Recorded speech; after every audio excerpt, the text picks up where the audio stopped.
Eu vou então, processar. eu posso pegar esse gancho aqui, porque nós sofremos muito aqui nessa região também do centro, né? Ficamos até alguns dias sem programa, devido a algumas mudanças que a própria empresa fez na região. E muitas pessoas ficaram também sem luz, né? Algumas mais de 4 dias, o que é chocante, né? Então, Teve gente que ficou 6 dias sem luz. então, como é que você vive numa cidade 6 dias sem luz, né?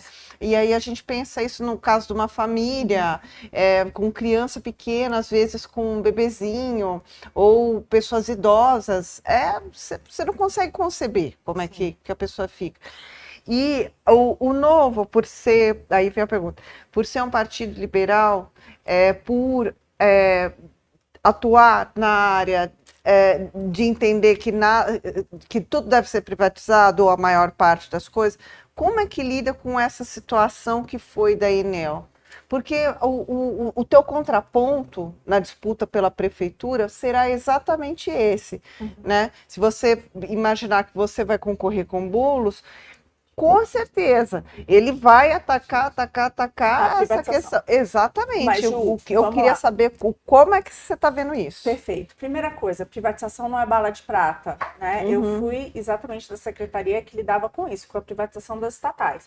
Agora, a gente sabe também que quando a gente pegou aquele caos, e é assim, agora a gente está vendo todos os nomes de volta, a gente descobriu todos os escândalos de corrupção, a gente viu os bilhões e bilhões devolvidos ao cofre público, fruto de corrupção, cabides de emprego, má gestão que quebrou o nosso país, essa que é a verdade, né? A pior recessão que a gente enfrentou hoje no Brasil, que foi 7% de queda de PIB, 7 milhões a mais de desempregados, a gente chegou a ter 14 milhões de desempregados no país, veio muito por conta das estatais. Foi o que foi feito com a Petrobras, foi o que foi feito com a Eletrobras, foi os campeões nacionais do BNDES. Então, assim, isso tudo criou um rombo fiscal no país que a gente até hoje está se recuperando. Até hoje, a nossa renda, o nosso PIB per capita está abaixo do que ele era em 2014. Então, até hoje, a gente não conseguiu voltar para aquele patamar, né? O estrago foi tamanho e isso foi muito feito via empresas estatais.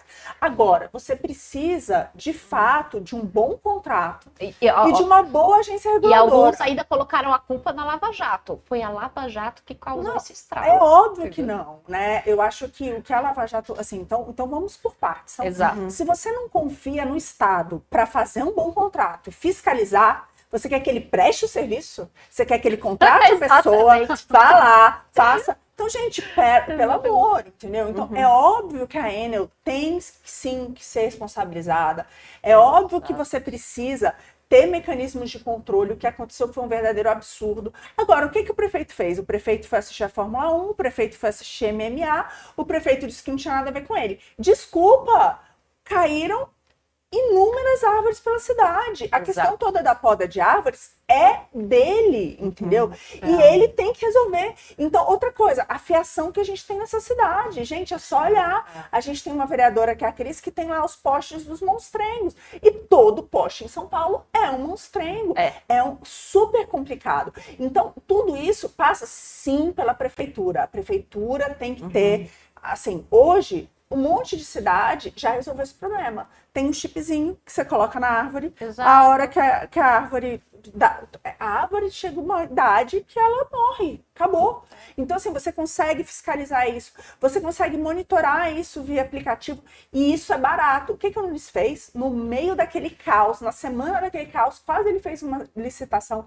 2 bilhões de reais. Seria um custo por árvore de derrubada de 28 mil reais. Gente, uma árvore, 28 mil reais. Faz sentido. Assim, é uma loucura, entendeu? Tem algumas outras cidades que tem, isso custa de 2 mil, entendeu? E como é que você faz? Você faz com isso, com mapeamento, com inteligência. E ele estava querendo o quê? Ele queria aumentar um contrato, que é o mesmo contrato passado, que não funcionou, que levou a esse caos, entendeu? Então, o que eu vejo é isso. A gente, infelizmente, graças a Deus, assim, o que eu fiz na minha carreira foi ajudar exatamente na elaboração desse tipo de contrato. E eu acho que o setor público, ele precisa, assim, atuar na elaboração e depois na fiscalização. Então, essa questão das multas, super importante. Tá lá, ele não deveria ter feito nada disso. Claro. Que ele viajasse para a Itália atrás do presidente da empresa, que ele fosse o que Exato. fosse fazer. Mas o que não pode é dizer, não tem nada a ver comigo, entendeu? E Acho que essa que falta você- de responsabilização que me Assim, mata. para continuar, né, da sequência, que isso é uma questão pontual, e o que você está achando da privatização da Sabesp agora? Então, a privatização da Sabesp, o que que os números mostram, né?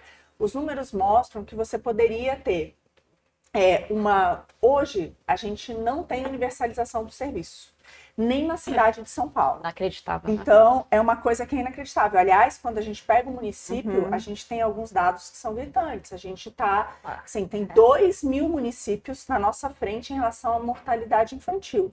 E um dos motivos para isso é exatamente diarreia como consequência da questão da nossa falta de tratamento de esgoto. Ô, Marina, é isso que eu ia perguntar. A Sabesp está correlacionada também com o saneamento básico, né? Totalmente, Aham. totalmente. Que é um gargalo no país É um inteiro, grande, ela é água, esgoto e tratamento de esgoto. Uhum. Então, assim, ainda que as métricas mostram que ela atende, né, são as métricas de quase 100%, não é verdade, porque hoje aqueles lugares em que você não tem regularização fundiária, aquelas regiões que ainda não estão regularizadas, elas não têm essa infraestrutura. Então, qual que é um lado bom do projeto agora? É universalizar o serviço de fato. Então, incluir essa população que hoje não tem acesso ao tratamento de esgoto, que passe a ter, porque é um absurdo que a gente ainda tem esses índices numa cidade rica como a nossa, com tanto imposto como a nossa, que é o terceiro maior orçamento do Brasil, entendeu? Exato. E que a gente ainda tem essa situação E deprimente. tem dinheiro em caixa, né? Para Para poder fazer transformações que são... transformações importantes. Mas, independente disso, o que eu vejo é que a empresa, o projeto, se bem desenhado, ele traz muita coisa boa. Porque qual foi a realidade? Eu estava no governo federal quando a gente aprovou o Marco do Saneamento, que também foi um projeto ali do Ministério da Economia também. E qual que foi a realidade que a gente se deparou? A gente se deparou com um país em que metade da população não tinha acesso à água, a tratamento de esgoto, entendeu? Em que a gente tinha 60 milhões de brasileiros sem água tratada. Tipo assim, são números, gente, que são absurdos. E o que foi isso? Isso foi o estado dos estatais, até hoje, É entendeu? interessante que você atuou num setor que normalmente é visto como frio, não é, Ju? O que? O saneamento? Não, essa questão justamente da desestatização, ela estava ali no Ministério da Economia, mas vocês tiveram esse olhar humano, pensando, obviamente, o impacto na economia que isso causa, não é? O efeito cascata das questões básicas, como saneamento, por exemplo. Então, acho que esse é um ponto que é muito relevante. No fundo, quando você faz uma boa gestão, o maior beneficiado é a população. E quando a boa Desculpa, gestão... a professora, acho que é a Ana Clara, é da FGV, a Ana Clara... Esqueci o sobrenome dela, vocês lembram dela? Ela falava exatamente isso que você está colocando. Quando a gestão é boa, ela de fato cuida das pessoas. E o mais importante, normalmente atende principalmente aquela população mais vulnerável. É um fato, né?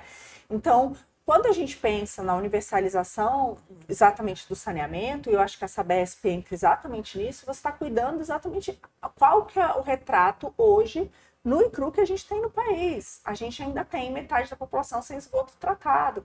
Um caso que eu gosto de citar, a gente teve a privatização que aconteceu há pouco no Rio de Janeiro. E a gente viu o que acontece, qual que é o modelo que está sendo previsto na Sabesp. Primeiro, vai antecipar essa universalização. Você vai ter mais investimentos e uma tarifa reduzida em relação ao que hoje a empresa pública é capaz de fazer.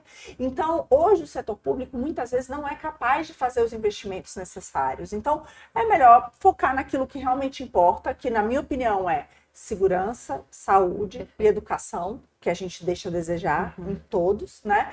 E passar, sim, para o setor privado, e eu ainda acho que o setor privado pode ajudar nessas áreas também, é aquilo que ele é capaz de fazer melhor do que a iniciativa pública. E, de novo, gente, a privatização pode ter defeitos? Claro, se ela for mal feita, é um jogo de cartas marcadas. Por exemplo, por que as empresas estatais hoje têm vários problemas? Porque, normalmente, é um jogo de cartas marcadas, Sim. né? É uma licitação super mal feita, de acordo com o amigo do rei. A gente tentou desenhar ao máximo o marco do saneamento para evitar esse tipo de coisa.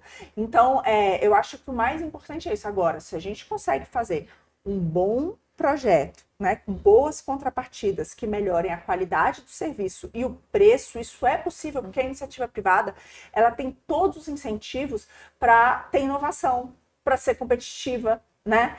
Muito mais do que o setor privado, isso é um fato.